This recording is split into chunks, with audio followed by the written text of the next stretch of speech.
granted that she should be arrayed in fine linen, clean and white, for the fine linen is the righteousness of saint. Giredi siya, nga matod pa niya din gigranted kaniya nga siya gayon magsuot arrayed in fine linen. Kanang nipis ba nga tila ba? Unya kanang nipis nga tila nga limpyo, clean and white, matod pa niya, for the fine linen is the righteousness. Diba? Ang atong suoton, righteousness.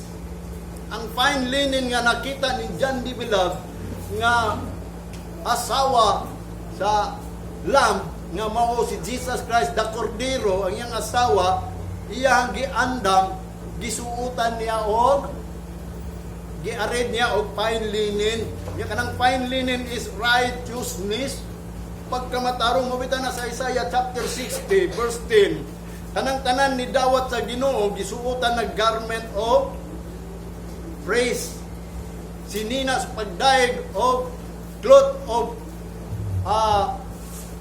kanang gitawag og cloth of worship, og gitagaan siya og robe of righteousness. Kanang sinina ba sa righteousness. Mabitan ng dito ingon pa ni Apostol Pablo nganong isuot, anang righteousness isuot yun na, i-array yun na sa iya, i-cloth yun na sa iya, kay ngano man aron man andam na siya, andamon yun na siya pinaagi pagsuot ng righteousness. Mo na niingon si Apostol Pablo iyang gisulti, isuot ang armor sa Ginoo.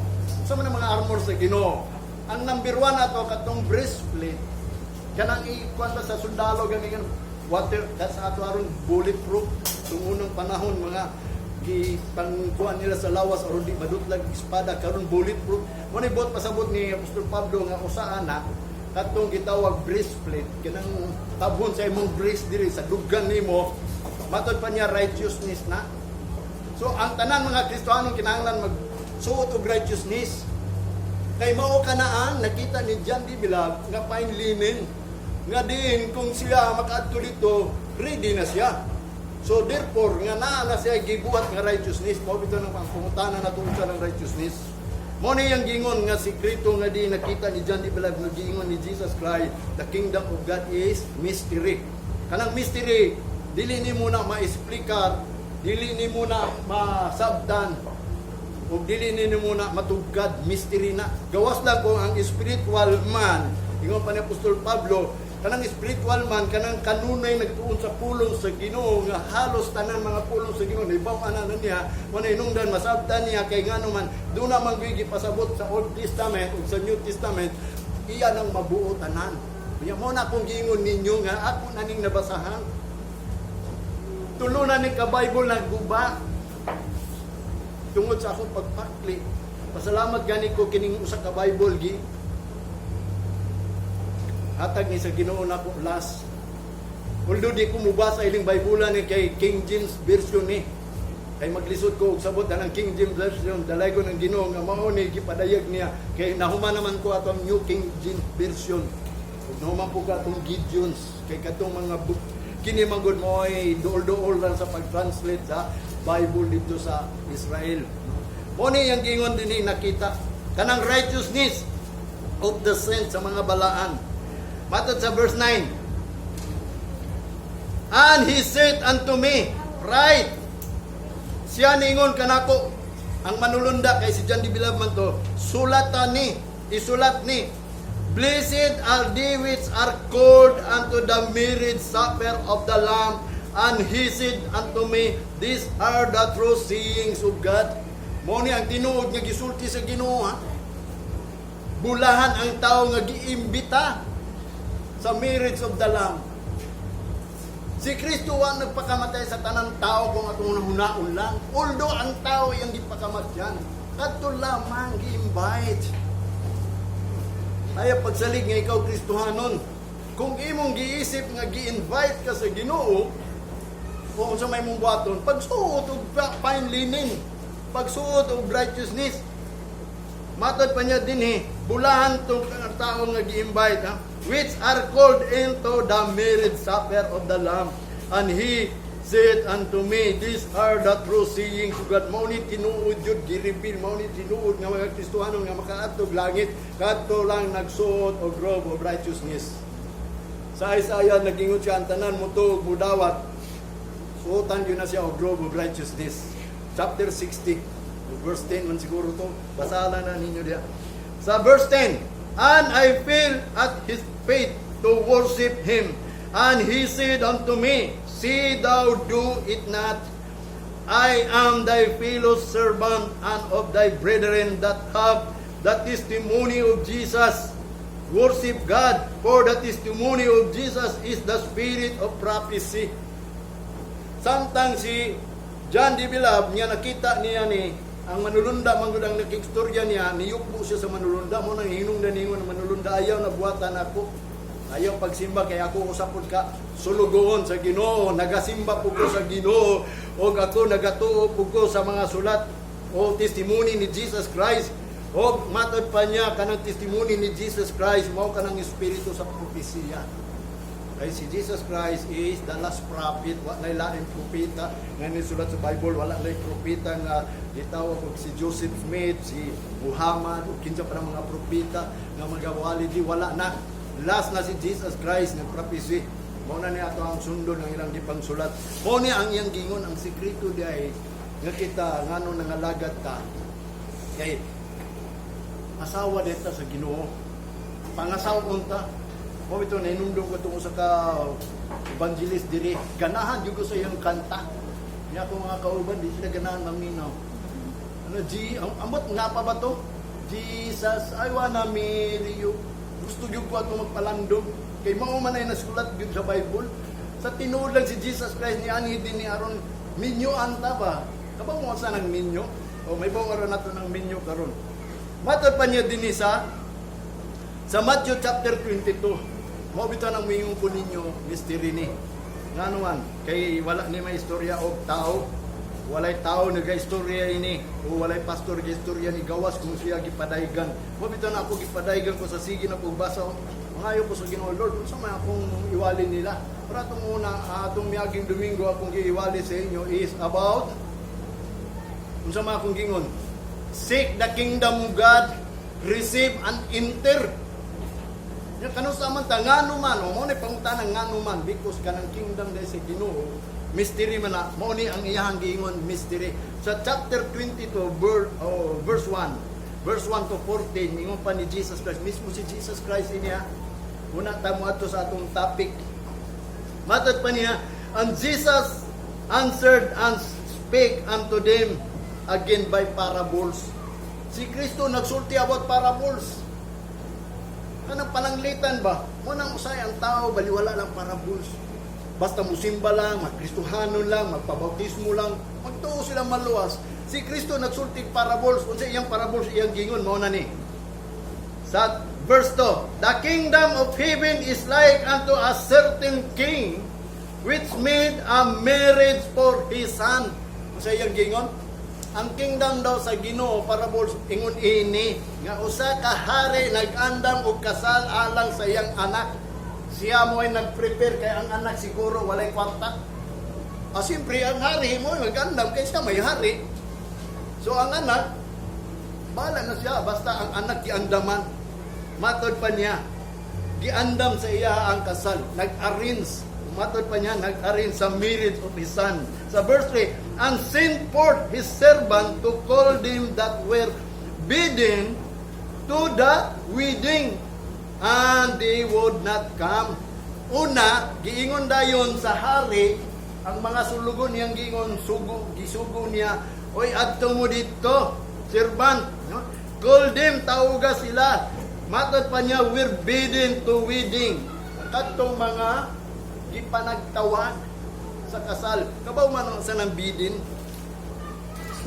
Bidin diri, pero sa tinod, bidding na bid ba bid.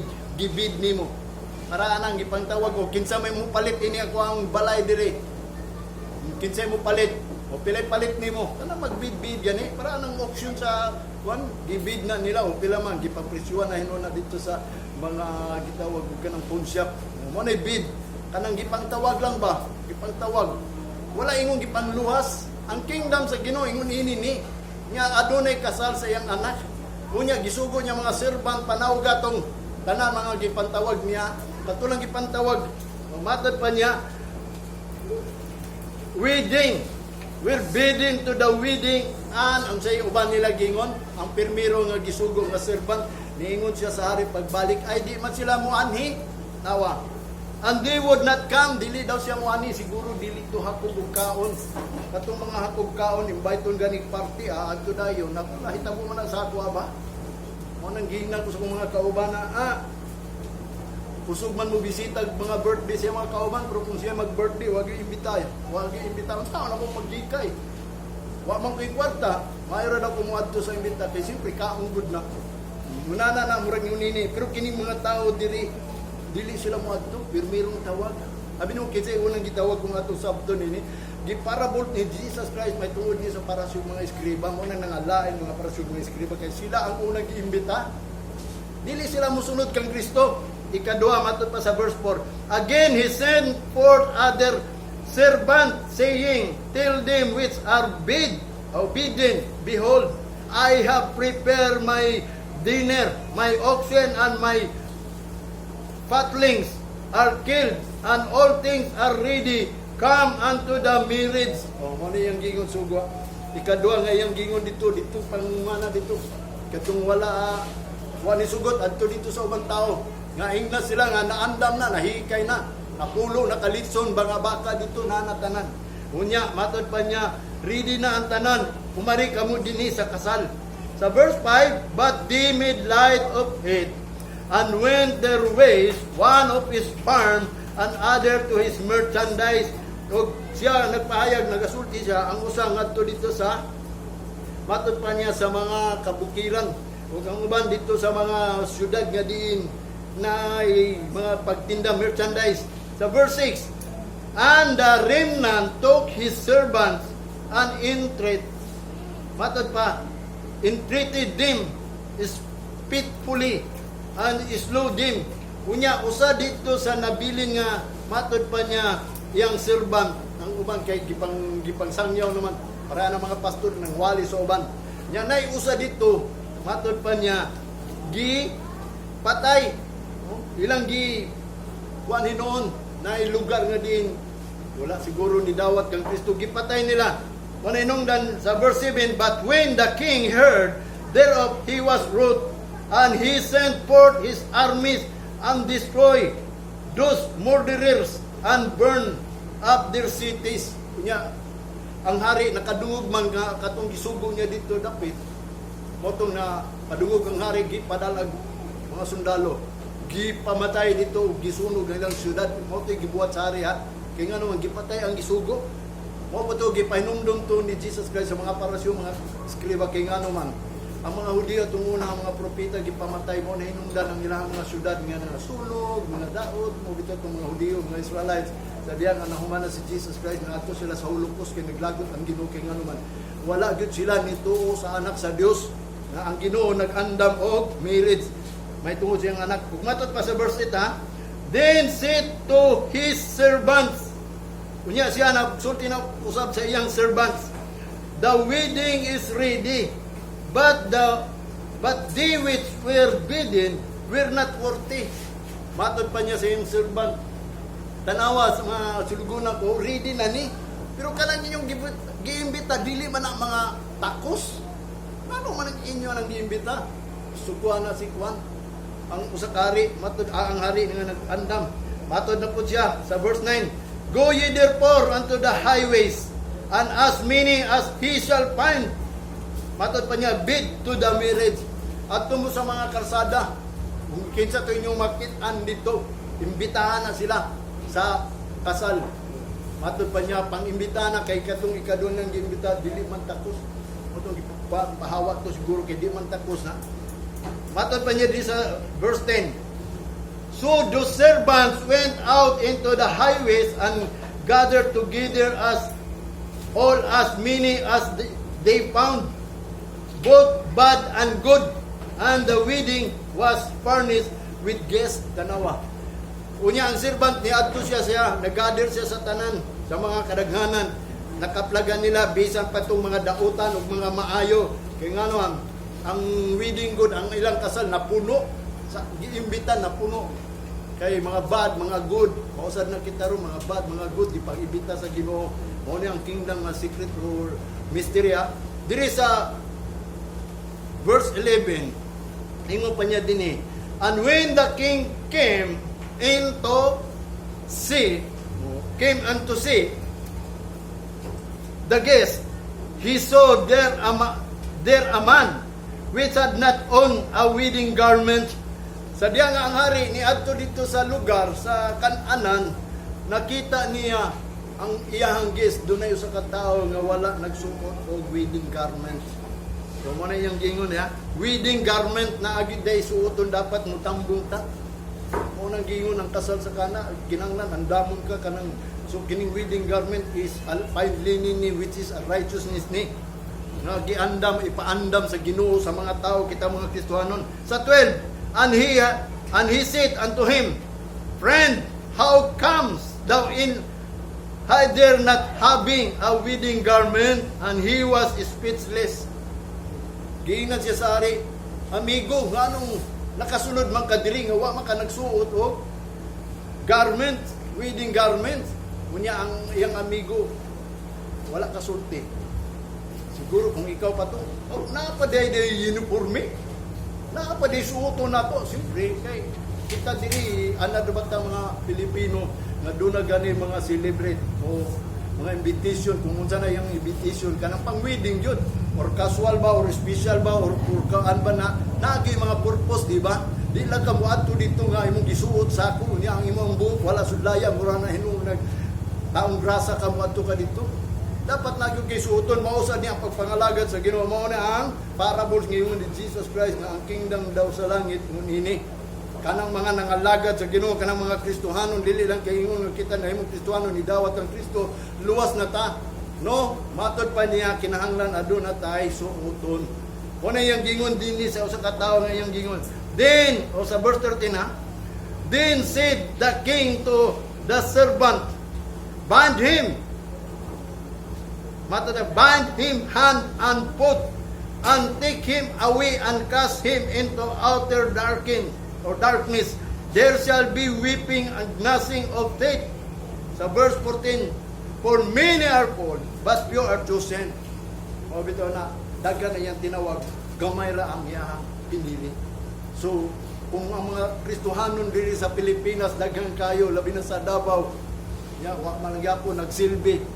Kaya nga naman, niabot man ang gyapon ang COVID-19. Nabutan man ang gyapon ta sa matod pa sa Amos. Ayaw ninyo huwata ang magbuot ninyo kanang walay Ginoo. Mga paundangon magsimba. Sa kadaghan-daghan nato, imo pa tong Amerikano nagwali 3.5 billion ang mga Christian followers of Christ. Unya, moto hinungdan na ay mga nadunggan na magwali Amerikano. Unsa ba daw, ni-surrender ba daw ang Ginoo? O ang tao, o bitaw na kay nga naman, ang nagbuot sa mga Christian karon nga nangalagad sa Ginoo, nganong naingon nana, mo bitaw nang magisgot karon nganong naingon nana. Tungod kay usa ni ka-warning, pasalamat ang Ginoo nag-warn nato, di ba? Usa ni kailhanan kaning pestilence nga ang Ginoo mubalik na. Pagkahuman ini, maggira na paghuman sa gira, determination of dissolution. Mo ni giingon sa Matthew chapter 24. Mo bitaw na kining atong time nga gihatag sa Ginoo literally mao ning giprophecy ni Ezra nga din kung katong panahon ni Ezra dito pa lang to wala na ang tatay grace karon.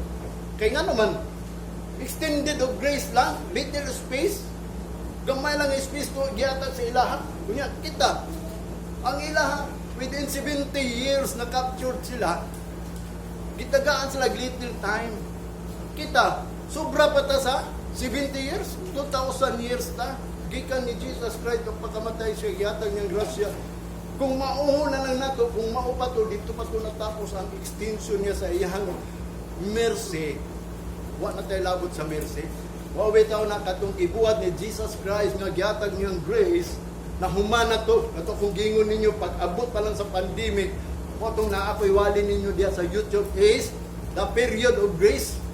Na ay period sa grace kay matod pa niya dito ingon ang Apostol Pablo sa Roma chapter 6 verse 1 magpadayon bata pagpakasala aron mo dagaya ang grasya sa Dios, dili. So therefore kay natapos man to, wala na grace. Pero katong giprophecy ni Jeremiah ngadto sa panahon ni Ezra, nag-extend ang Ginoo og grace. Mo nang giingon niya dito sa Roma chapter 9 verse 28, ingon pa ni Apostol Pablo, iyang gipaundang ang pagkamatarong tungod sa usa ka bulaton nga gamay lang para sa kalibutan gitagaan tag short time. Mo na kung giingon sa inyo, gamay na lang panahon. Dili kong ingon nga mag-alanganin musulti ko ninyo, gamay na lang panahon. Although 4 months na lang gani, 4 lang kabulan. Unya sa 4 kabulan pila na kadomingo 16. Pero wa pa ko kabaw magsugod na. Kay nga naman wa pa man gipadayag sa Ginoo, kay naa pa man ta under pa man ta sa pagtunglo sa Ginoo ning kalibutan nga ang mga tao gi silutan man dili kita ha. Mao bitaw nga wa day labot kay nga naman naa man ta sa secret place of God. Ingon pa ni David sa Psalms chapter 91. Kinsa katong nagpuyo sa sikreto nga balay sa Ginoo, under siya sa shadow of the Almighty. Ang ngit-ngit o ang landong sa atong Dios naa kadiha. Pero kung nakagawas ka sa landong sa Ginoo, muna delikado. Muna magbantay ta basig ayo pagdahong nga di ka mataptan anang kuan. Pero ang saad sa Ginoo ingon pa ni David, kung ikaw nagasimba naa ka sa sikreto sa balay sa Dios, dili ginapabot nimo ang pestilence. Kung bitaw na sulod yun mo sa balay sa Ginoo, moingon gyud ninyo. Kay nga naman andam gyud nako sa tinuod lang. Piso na lay pamasahe. Ambot unsa nang piso nga iyang gingon? Ang meaning sa piso, di ba? So may bilihan ng piso. Doon na lang. Mabitaw na nga sa tinuod lang tumiyaging simana, pa mga bulan walang ko nisulti ninyo, sa ako lang asawa ko nagsulti. Doon na ko'y gitawag pangayo ko sa Ginoo, Lord. Tama ba niya kung gipangwali sa ilaha? Huwag man akong priyet. Mao ba niya kung gipangwali sa ilaha? Sa diya nga natulog ko, nagdamgo na ko. Sabi ni mo sa akong damgo. Doon na yun sa kamaistra nga duha lang estudyante. Nga diin dito, nagsulat ko, pangutana naipangutana, pero wato'y pangutana. Pero naibaw ko sa answer, ako'y una nakahibaw sa answer. Yung katong isa, iwit to. Pero wak na ko gisulat sa ako ang gitawag og papel nga i-answer nako. Pero nanas ako na huna. Pagtanaw na ko sa pikas niya nga mao man pud yang answer, ako din gisulat. Sabi nimo sa akong gisulat, wag gyud ko kabalo ng pulong na monarch. Kanang monarch ba? Gitanaw na ko na sa dictionary yun sa nang monarch. Ningon tong teacher namo pag-answer na ko monarch, ningon siya correct. So sa ato pa nga akong gipanultin nyo tama. Nya gitanaw na ko to pagkabuntag ni ani man ko kada buntag mo kumuha ni dinhi. Tanaw na ko sa dictionary ang monarch. Abi nimo ang monarch nagtudlo na siya og kana absolute sigurado mga teaching nga diin mao gyud na ang mahitabo. Mo to nagkaingon ko Lord ayo itugot nga mawala na sa una nga mao kanay pahinumdom ako nga di ikaw nagtubag kanunay na. Kung ito nang wingon ko ninyo nga wala gyud ko'y prayer nga wag gitubag sa Ginoo nako. Iya gitubag ang tanan mo ni akong isip kay kumuwali ninyo, bahala di mo mutuog mo basta ako nagpainumdom ninyo. Uldo ako mga kauban mga pastor makadungog sila ining pulunga. Murag ang ilahang mga abaga maglingo-lingo kay nga naman wa nila ni napasabot ni pulungan ni pero kamo napasabot sa inyo tungod kay kamo iya sa Ginoo kung mutuo mo. Kay gawas kung ang Ginoo daw dili mo reveal sa iyang servant, dili ginaiya. Wala nga kita, nahitabo nga kita, mga servant sa Ginoo, mga ngalagad sa Ginoo, kay nga naman, iyan ni gipadayag. Mao na ang kingdom sa Ginoo, mo na kung gingon sa inyo, like a marriage of the Lamb, nga diin aduna tay suuton. Mo na ang tema karon nato atong hisgutan karon, the kingdom of God is like a dressing robe. Baba mo tayo dressing robe? Kung sasamad pa na, ilisa na yung mga bandage, yung samad, dress na. Unya, ang mga pastor, gisulti din sa Bible is a vine dresser. Sila ang mga limpyo sa mga tao. Ang mga hintil, gingon ni Pablo, mga wild olive, o ang mga Hudiyo is the original olive. Nga gitapot, dili sila gitapot, sila gid ang sanga. Kita, naputol sila, gipulita. Mo nang ningon sa Apostol Pablo, ayaw mo panghambog kay gitapot ra ba mo? Ug matod pa niya kay gitapot ra mo, pwede mo pamutlon kay gipamutol man ganitong tiunay. Unsa pagka kita? Mo bitaw nang pangitaon nato niya ang gusto sa Ginoo nga gitudlo niya ngadto sa mga tao niya kaya atong Dios mo ang Dios ni Jacob, ni Abraham, ni Isaac. Mo sa natong Dios karon kung unsay gisulti atong unang panahon, mo na hinungdan mga kita sa dating daan. Daghan may pamaagi karon pagsimba sultihan ta mo. Mga lanog kayo mga Kristohanon ron magwali. Dili lang kayo magwali, kung dili maghugyaw diya sa tubangan sa Ginoo mag-awit. Samantalang ang sinugdanan sa paghalad o pagsimba sa Ginoo is asulim lang.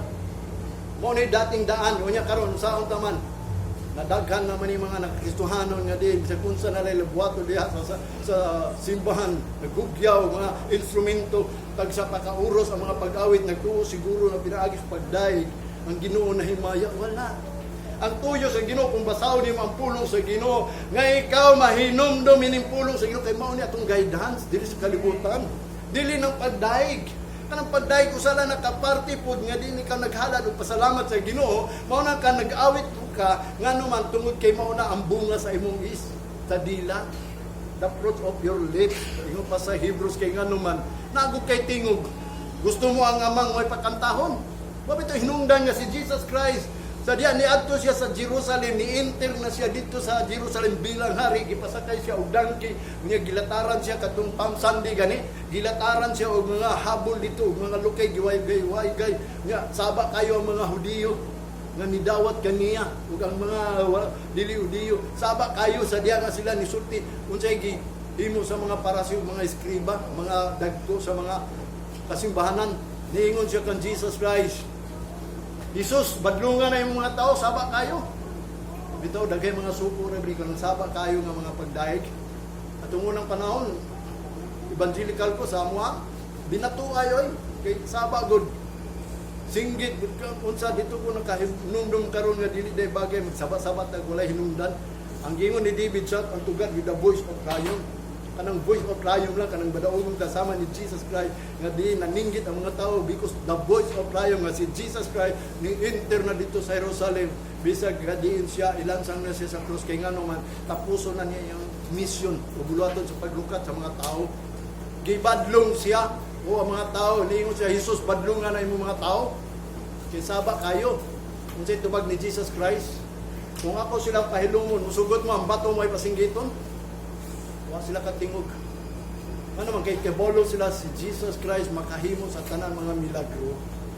Bisag kun sa mga milagro ha, mabuhat niya na isa ka milagro dito sa sultihan tanan kamo na atong isaligan sa Ginoo. Mo nang dita mahadlok sa diha nga moabot ang great tribulation kay ngano man dita nila makita si Jesus Christ nagwali dito sa sulod sa templo sa mga parasyo, mga eskriba. Naglagot ang mga tao tungod sa pag-blaspheme daw ni Jesus Christ. Sa tinuod lang namunit ang mga tao bato kay under construction man to, na may mga bato namunit sila kay bato si Jesus Christ. Nalibog sila, nagkatibulaag sila. Pati ang mga disipulo nalibog bisag naa nato sa kilid si Jesus Christ. Nawala yung gipangita, nawala. Dito ra nila nakitaan sa gawas. Kaduha gyud gihibo ni Jesus Christ. Muna nga din walay mahimo ang tao kung ang Ginoo gayon magbuot. Sa tinuod lang, nabasahan ang history ni Jesus Christ. O bitaw na nga din, kinipulong sa Ginoo, tinuod yun ni, kay gipangayo man ginato ni, kung dili pa ni tinuod, nga nung hinihiman ta, nakailat na Ginoo. Muna nga, ang kingdom sa Ginoo, kung basahon nimo ang gisulti ni Jesus Christ, o sa Revelation, diya nimo mahibawan nga ang kingdom day sa Ginoo, not only a provision, kundi a dressing room. Kabaw mo saan ang dressing room? Amoy dressing room sa inyo ang balay.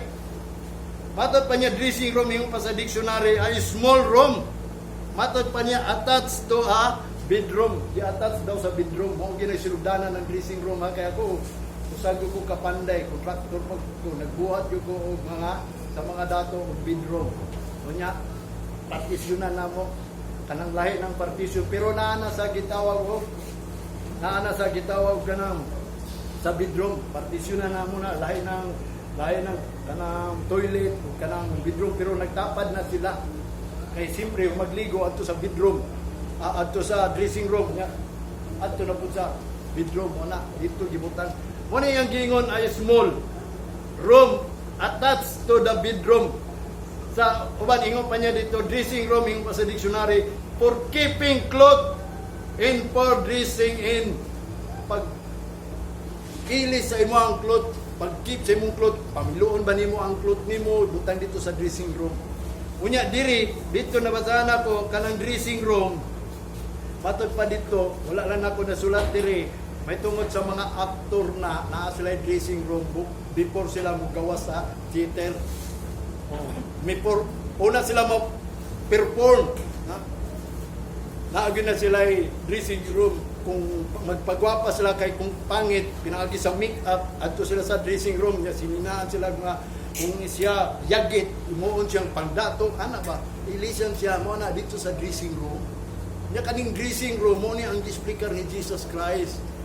Nga ang kingdom of God is like a dressing room. Kay gusto manggod ay ang nakita ni John D. Belag, kinahanglan i-ready ang wife, kinahanglan ma-arrange siya sa linen, fine linen, masuotan siya sinina nga pino kayo.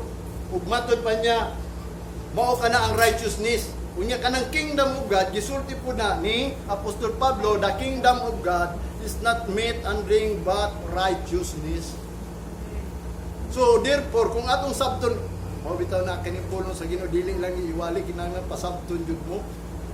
Pasabton jud ta mao nang giingon sa Jeremiah chapter 3 verse 15. Amatod pa niya, ingon pa sa Ginoo ni Jeremiah, I will give you a shepherd according to my heart who feed you knowledge and understanding. Kahibalo og pagpasabot, mao ni ambot pasabot.